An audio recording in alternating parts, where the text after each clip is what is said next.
এখানে যে কোশ্চেনটা আছে, একটা আলো ধরো আমি এই মাঝখানে একটা দাগ দিলাম এবং এর নিচে একটা মাধ্যম, উপরে একটা মাধ্যম।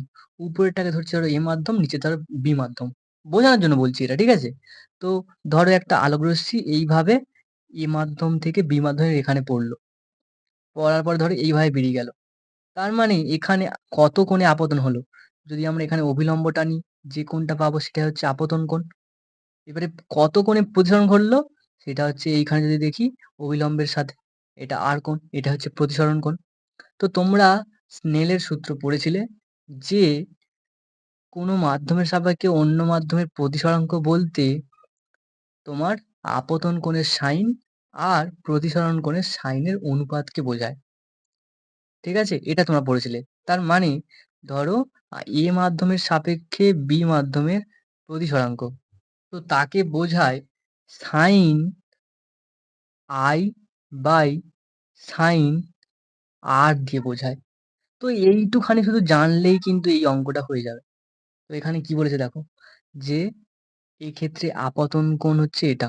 তো ধরি বলতে কি, তো এখানে যেটা দেওয়া আছে, এখানে আপতন কোণ বলতে কি I বোঝায়।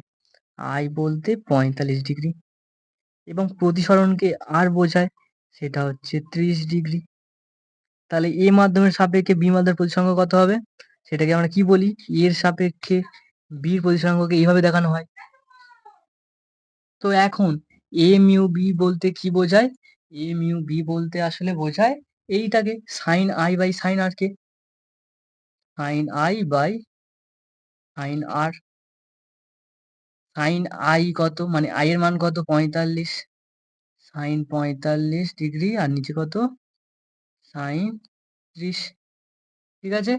এখন তোমরা হচ্ছে সাইনের মান তো জানো।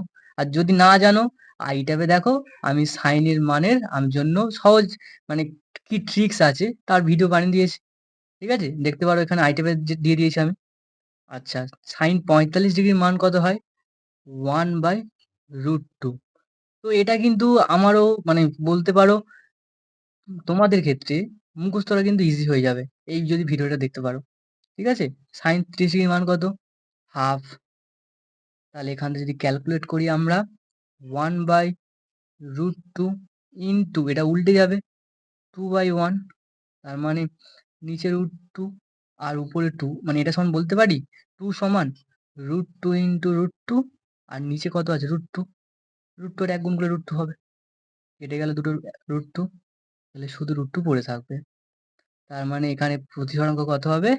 √2। লিখে দিতে পারি অতএব A মাধ্যমের সাপেক্ষে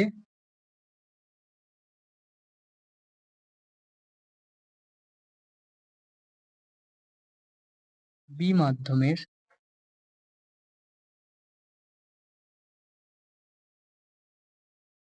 প্রতিসরাঙ্ক